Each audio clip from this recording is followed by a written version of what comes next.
Hello guys, एक बार फिर से सभी का हार्दिक स्वागत है ब्राइट स्टार इंग्लिश क्लासेस में। जैसे कि आप सभी जानते हैं कि ये बेहद इंपॉर्टेंट सीरीज चल रही है। इस सीरीज़ में आपको सारी चीज़ें वो दी जा रही हैं जो एग्ज़ाम के पॉइंट ऑफ व्यू से बेहद इंपॉर्टेंट हैं। ठीक है, जो पहली बार चैनल पर जुड़ रहे हैं वो चैनल को सब्सक्राइब ज़रूर से कर दें। ठीक है, आज क्लास 4 है। आज हमने क्लास 4 में एक न्यू स्ट्रेटजी और अपनाई है। थोड़ा हमने एरर भी रखे हैं यहाँ पर। पहले क्या था, एरर नहीं थे, हमने एरर और जोड़ दिया यहाँ पर। ठीक है, तो आपको 5 एरर डेली मिलेंगे। इन एरर से आपका कितना फ़ायदा होने वाला है ये आप खुद अंदाज़ा लगा सकते हैं इन सेशन को देखने के बाद में। तो पहला क्वेश्चन देखते हैं। You have your opinions on things that matter to you, so don't let anybody to change your views. Views जो नीचे आ गया है, ठीक है, व्यूज़। तो यहाँ पर सेंटेंस को पढ़िएगा एक बार। You have your opinions on thing that matter to you, so don't let anybody to change your views. तो यहाँ पर कहाँ पर एरर देखिएगा। तो यहाँ पर एरर हम ढूंढते हैं। तो सबसे पहले हमें दिख रहा है लेट। तो समझिएगा, लेट के आगे हम कभी भी क्या नहीं करते हैं, इन्फिनेटिव टू प्लस वर्ब की फर्स्ट फॉर्म हम नहीं लगाते हैं। अगर लगाना भी होता है इन्फिनेटिव तो वहाँ पर हम कैसा इन्फिनेटिव लगाते हैं, वहाँ पर हम लगाते हैं bare infinitive. Okay, bare infinitive मतलब टू वहाँ पर नहीं आएगा, ओनली वर्ब विदाउट टू के आनी है यहाँ पर। तो यहाँ पर एरर कहाँ पर है, ठीक है, किस पार्ट में एरर है हमारा, ये बी पार्ट में एरर है। यहाँ पर टू चेंज, जहाँ टू चेंज लिख रहा है तो यहाँ पर टू चेंज की जगह पर हमें चेंज का यूज करना होगा। तो ध्यान दीजिएगा, लेट जब भी सेंटेंस में आता है तो लेट के साथ में हमें क्या लगाना होता है, बेयर इन्फिनेटिव विदाउट टू के वर्ब लगानी होती है। तो आइए नेक्स्ट पर चलते हैं। The corridor is complete underground. The corridor is complete underground and connect office localities. देखिए, the corridor is complete underground and connects office localities. अब समझिएगा, यहाँ पर आपको सीधा सा दिखाई दे रहा है। यहाँ पर देखिएगा, यहाँ पर कंप्लीट और अंडरग्राउंड ये दोनों क्या है, ये दोनों हमारा ये एडजेक्टिव का काम कर रहे हैं। ठीक है, दोनों एडजेक्टिव का काम कर रहे हैं। और दो एडजेक्टिव एक साथ कैसे आ सकते हैं समझिएगा, क्योंकि ये एडजेक्टिव इस एडजेक्टिव को डिफाइन कौन कर रहा है, ये दूसरा एडजेक्टिव कर रहा है, लेकिन ऐसा संभव नहीं है ना। इसलिए यहाँ पर इसको डिफाइन करने के लिए इसको हमें एडवर्ब बनाना होगा। ठीक है, हमें इसको एडवर्ब बनाना होगा। तो यहाँ पर हमें करना होगा कंप्लीटली। क्या करना होगा, कंप्लीटली। ठीक है, कंप्लीटली हमें इसका करना होगा। ठीक है, तो सेंटेंस क्या हो जाएगा, the corridor is completely underground and connects office localities. ठीक है, तो किस में इसमें ए पार्ट में एरर हो जाएगा। ठीक है, समझिएगा, मैंने पहले क्वेश्चन में जो आपको एरर बताया था वो सी पार्ट में एरर लगाना होगा। ठीक है, मैंने बी बता दिया था, लेकिन एरर किस में पार्ट में है, सी पार्ट में एरर है। ठीक, क्वेश्चन नंबर 3 देखते हैं।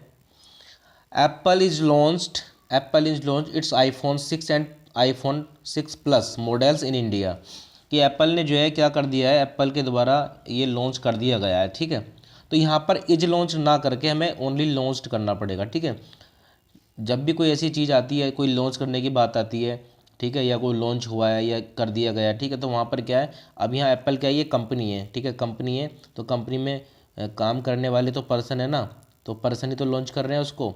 ठीक है, तो यहाँ पर ये पैसिव में ना जाकर इसे हमें एक्टिव में रखेंगे। ठीक है, इस वक्त क्या है, ये सेंटेंस यहाँ पैसिव में इसका बना रखा है, सेंटेंस को इन्होंने पैसिव में बना रखा है। ठीक है, हमें यहाँ पर क्या करना है, एक्टिव में इसको सेंटेंस को लेकर जाना है।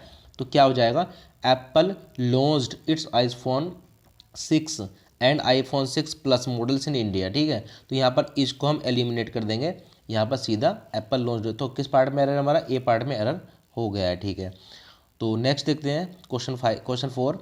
Last week an NRI is caught with drugs in his bag. जो पिछले सप्ताह ही क्यों एक NRI, ठीक है, कहाँ पकड़ी गई है, वो पकड़ी गई है और अपने उसके किसके साथ पकड़ी गई, ड्रग्स के साथ। इन हिज बैग, उसके बैग में ड्रग पाया गया है और उसको पकड़ लिया गया था। ठीक है, तो यहाँ पर ये बात चल रही लास्ट वीक। अब समझिएगा, जब सबसे पहले यहाँ लास्ट वीक दे ही दिया है तो हमें पता है लास्ट वीक किस में आता है, ये पास्ट में आता है। ठीक है, तो आगे फिर प्रेजेंट कैसे आ सकता है, तो इज यहाँ से कट जाएगा। ठीक है, इज की जगह पर हमें क्या लगाना होगा, इज की जगह पर हमें वाज का यूज करना होगा। ठीक है, इज यहाँ पर नहीं आएगा क्योंकि पहले ही पास्ट का हमें चिन्ह दिखाई दे गया है कि यहाँ पर पास्ट आना है, ठीक है, समझिएगा, ठीक। तो यहाँ पर क्या आएगा, इज की जगह पर वाज हमें करना होगा, राइट। ओके, नेक्स्ट है he said me that they had a flight and she rush to the kitchen. तो समझिएगा पर ही सैड मी दैट, अब यहाँ पर या तो सैड के आगे टू लगाइए, या तो सैड के आगे टू लगाना होगा हमें, ठीक है, या तो सैड के आगे हमें टू लगाना होगा, ठीक है, वरना तो हमें सैड की जगह पर क्या करना होगा, वरना यहाँ पर टोल्ड करना होगा। लेकिन यहाँ पर कौन सा ऑप्शन बेटर है, यहाँ पर टोल्ड ही बेटर है, ठीक है। तो ही टोल्ड मी दैट हमें करना होगा, तब ये सेंटेंस बिल्कुल ठीक हो जाएगा, क्योंकि आगे सेंटेंस पूरा ठीक है, ठीक है। एक बार सेंटेंस को देखो, टोल्ड लगा के पढ़ते हैं, he told me that they had a flight and she rush to the kitchen, ठीक है, समझिएगा। तो यहाँ पर क्या है, सैड ना आकर यहाँ पर क्या करना पड़ेगा, हमें टोल्ड करना होगा, ठीक है, टोल्ड इज राइट आंसर, ठीक है। तो पार्ट किस पार्ट में एरर है, ए पार्ट में यहाँ पर एरर है, ठीक है। तो नेक्स्ट देखते हैं ईडियम्स हैं। डेली हम 5 ईडियम्स डिस्कस करते हैं, 5 सिनोनियम डिस्कस करते हैं, 5 वन वर्ड डिस्कस करते हैं, ठीक है, जो बेहद इंपॉर्टेंट है आपके एग्जाम के पॉइंट ऑफ व्यू से। और आपको सारी चीज़ें पता ही हैं कि जो भी हम इस समय पढ़ा रहे हैं, जो भी इस सीरीज में चल रहा है, तो ये एग्ज़ाम की दृष्टि से कितना इंपॉर्टेंट है। किसी भी एग्ज़ाम को आप ले लीजिए, सारे एग्ज़ाम में ये चीज़ें ज़रूर आती हैं, ठीक है। ऐसा कोई भी ऐसा एग्ज़ाम नहीं है जिस एग्ज़ाम में इंग्लिश आती हो और ये चीज़ें ना आएँ, ठीक है। और इसके साथ साथ हम लाइव क्लास भी स्टार्ट करने ही वाले हैं। बस जब लाइव क्लास हमारी स्टार्ट होगी तो लाइव क्लास में जो और चीज़ें हैं, ग्रामर की चीज़ें हैं, ठीक है, और हिंदी से इंग्लिश ट्रांसलेशन है, उसको हम वहाँ पर डिस्कस करने वाले हैं। यहाँ पर हम ओनली क्या कर रहे हैं, यहाँ पर उसी पॉइंट को लेकर चल रहे हैं जो एग्ज़ाम में ज़्यादातर आती हैं, ठीक है। और इसमें हमने पैसेज भी इंक्लूड किया हुआ है, जिससे पैसेज से आप क्या होगा, आप इंग्लिश से हिंदी ट्रांसलेशन कैसे करते हैं ये सीखेंगे, सब्जेक्ट कैसे, कहाँ पर है, वर्ब कैसे है, क्या क्या कैसे लगता है, सब सीख जाते हैं, ठीक है, ठीक है। बाकी चीज़ें आपको लाइव क्लास में मिली जानी है, ठीक है। ये रिकॉर्डेड लेक्चर में आपको ये सारी चीज़ें मिलती रहेंगी, ठीक। तो देखते हैं इडियम्स को। Like a cat on hot bricks, तो ठीक है, देखें यहाँ पे like a cat on hot bricks. अब क्या ये क्या होता है, रेस्टलेस होता है, बेचैन, इसको हम बोलते हैं रेस्टलेस। क्या होता है, रेस्टलेस मतलब बेचैन, ठीक है, हिंदी में लिख लीजिए, बेचैन बोलते हैं इसको। सेक्रेड काउ क्या होता है, ये होता है ऑनरेबल। ऑनरेबल कौन होता है, पवित्र एकदम से, ठीक है, एकदम बिल्कुल पवित्र जो होता है उसको हम ऑनरेबल बोलते हैं, ठीक है, ठीक। नेक्स्ट है अंटिल द काउ, सॉरी यहाँ पर काउ की स्पेलिंग जो है मिस टाइपिंग मिस्टेक है, तो काउ की स्पेलिंग ठीक से लिख लीजिएगा, यहाँ पर जो है काउ, ठीक है। Until the cow come home for a very long time, इसका जो मीन होता है ना, until the cow come home for a very long time, एक लंबे समय के बाद, ठीक है, एक लंबे समय से, ठीक है, एक लंबे समय की जो बात चलती है वो इस ईडियम्स को बताता है, ठीक है। नेक्स्ट है बैक द रोंग हॉर्स, ठीक है, सपोर्ट द रोंग पर्सन, किसी रोंग पर्सन का सपोर्ट करना, किसी गलत आदमी का साथ देना, क्या होता है, बैक द रोंग हॉर्स, ठीक है, बैक द रोंग हॉर्स, किसी गलत आदमी का साथ देना, ठीक। नेक्स्ट है डार्क हॉर्स, डार्क हॉर्स, ठीक है, डार्क हॉर्स क्या होता है, अनएक्सपेक्टेड विनर, अप्रत्याशित विजेता, जिसको हमने एक्सपेक्ट नहीं किया था वो जीत जाता है, तो उसको बोलते हैं अनएक्सपेक्टेड विनर, ठीक है। नेक्स्ट हमारे वन वर्ड देख लेते हैं। वन वर्ड तो देखो, गेरेंटोक्रेसी क्या होता है, ये होता है rule by old man, rule by old man, वृद्ध व्यक्तियों के द्वारा जो शासन होता है ना, उसको हम क्या बोलते हैं, गेरेंटोक्रेसी बोलते हैं। ये मैंने आपको पहले ही सबसे पहले वीडियो में बता ही दिया था। जो क्रेसी वर्ड होता है ना, क्रेसी हो गया, ठीक है, या आर्की हो गया, इनका इनका जो अर्थ होता है ना, इनका जो मीन होता है वो शासन से होता है, ठीक है। तो अभी वही सीरीज चल रही है, जब ये एंड अप हो जाएगा उसके बाद में नेक्स्ट कोई ना कोई रूट वर्ड निकलेगा। नेक्स्ट है मोबोक्रेसी, तो मोबोक्रेसी क्या होता है, रूल बाय मोब, भीड़ के द्वारा जो शासन होता है ना, भीड़ के द्वारा शासन, उसे मोबोक्रेसी बोलते हैं। ये नियोक्रेसी, रूल बाय न्यू ऑफिशियल्स, जो नए लोगों के द्वारा, नए तानाशाह के द्वारा अगर कोई सरकार चलाई जाती है तो उसे न्यूक्रेसी बोलते हैं हम, ठीक है, क्या बोलते हैं, न्यूक्रेसी। नेक्स्ट है हमारा पेंटिसोक्रेसी, ठीक है, पेंटिसोक्रेसी क्या होता है, rule by all, rule by all मतलब सभी के द्वारा शासन, किसके द्वारा, सभी के द्वारा शासन जो होता है उसको बोलते हैं पेंटिसोक्रेसी। आई थिंक ये छूट गया है, कैकिस्टोक्रेसी छूट गया था ना, कोई नहीं। तो कैकिस्टोक्रेसी क्या होता है, रूल बाय, यहाँ पर आगे लिखा हुआ नहीं, रूल बाय ये होता है रस्ट पर्सन, जो व्यक्ति ज़्यादा खराब होते हैं ना, बिल्कुल बेकार लोग होते हैं, उनके द्वारा शासन होता है कैकिस्टोक्रेसी। एक बार फिर से रिवाइज करवा देता हूँ। गेरेंटोक्रेसी होता है रूल बाय ओल्ड मैन, वृद्ध व्यक्तियों के द्वारा शासन कैकिस्टोक्रेसी। रूल बाय रस्ट पर्सन मतलब खराब व्यक्तियों के द्वारा शासन। मोबोक्रेसी रूल बाय मोब भीड़ के द्वारा शासन। नियोक्रेसी नए लोगों के द्वारा शासन। ठीक, नेक्स्ट है पेंटिसोक्रेसी। तो पेंटिसोक्रेसी क्या होता है? सभी के द्वारा शासन, सभी के द्वारा शासन। ठीक है, अब देख लेते हैं सिनोनियम। तो सबसे पहला वर्ड हमारा एबिस्मल। क्या है? एबिस्मल। ये पार्ट ऑफ स्पीच इसकी देखी जाए तो क्या है? ये एडजेक्टिव है। ठीक है, और इसका मीन क्या होता है? Terrible, awful, dreadful, appalling. ठीक है, ये सब इसके मीन होते हैं। इसका मीन होता है भयानक या डरावना, भयावह या भयानक या डरावना इसको कह सकते हैं। ठीक है, नेक्स्ट है एसिड। नेक्स्ट है एसिड। ये क्या है? इसके पार्ट ऑफ स्पीच क्या है? इसकी वर्ब है। ठीक है, कॉम्प्ली, ग्रांट, असेंट या कंसेंट, मतलब साथ देना या एक तरीके से स्वीकार करना, साथ देना या उसको उसके साथ चलना। ठीक है, और नेक्स्ट हमारा एबेटर। एबेटर क्या होता है? ये नाउन इसकी पार्ट ऑफ स्पीच।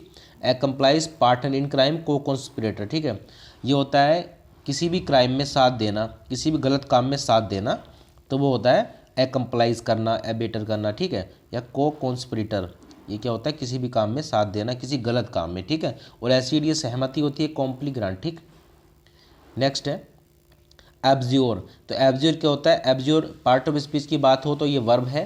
ठीक है, renounce, reject, disown, forswear, give up, किसी चीज़ को त्यागना, किसी चीज़ को त्यागना क्या बोलते हैं? एब्ज्योर करना। ठीक है, त्यागना, रिनाउंस करना, रिजेक्ट करना, डिसऑन करना, फोर्सवेयर करना, गिव अप करना। राइट, नेक्स्ट है एस्ट्यूट। एस्ट्यूट क्या होता है? इसको हम क्लेवर बोलते हैं, चालाक, श्रीयूड, परसेप्टिव, इंसिसिव। तो एस्ट्यूट की जो पार्ट ऑफ स्पीच है वो क्या है? एडजेक्टिव है। अगर इसको हम बात करें तो ये एडजेक्टिव कहलाता है, क्लेवर, श्रीयूड, परसेप्टिव और इंसिसिव। राइट, ठीक है, अब आते हैं पैराग्राफ पर। ठीक है, पैराग्राफ है आज जो है पैराग्राफ में जो मैंने आपको स्ट्रेटजी बताई थी ना सब्जेक्ट और वर्ब की, वो कलरफुल नहीं किया गया है। ठीक है, कल से आपको वो मिल जाएगा, ताकि उससे थोड़ा अच्छी अंडरस्टैंडिंग आ जाती है कंसेप्ट को समझने में, कहाँ पर सब्जेक्ट है, कहाँ पर वर्ब है, कहाँ पर एडजेक्टिव है। ठीक है, कल से मैं आपको सारी चीज़ें अच्छे से ये मैनेज करा दूंगा। ठीक है, टीम वर्क कर रही है। ठीक है,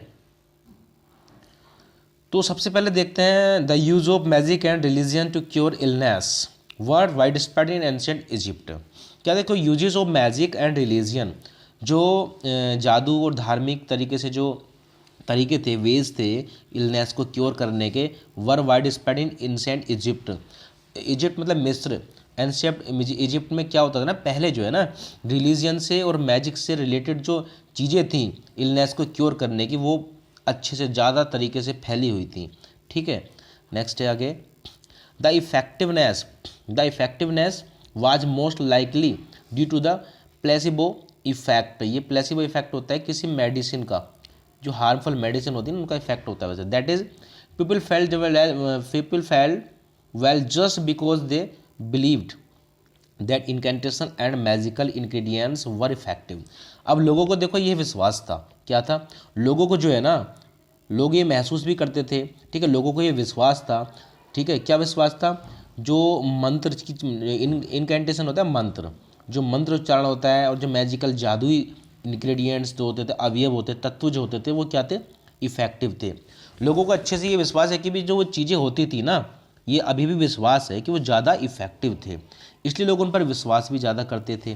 ठीक है, और ingredients were sometimes selected because the ingredients had a characteristic that in some way corresponded to a symptom of the patient। ठीक है, अब क्या होता था कि जो इंग्रेडिएंट्स होते थे ना, वो उसी वे में यूज किए जाते थे।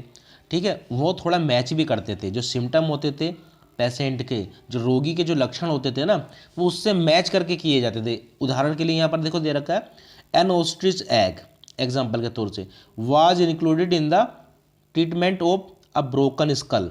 मतलब जो ट्रीटमेंट होता था ना ब्रोकन स्कल का, उसके लिए ओस्ट्रिच के एग को यूज किया जाता था। ओस्ट्रिच समझते हैं आप? ओस्ट्रिच होता है शतुरमुर्ग। क्या होता है? शतुरमुर्ग को हम ओस्ट्रिच बोलते हैं। ठीक है, ये होता था उस समय।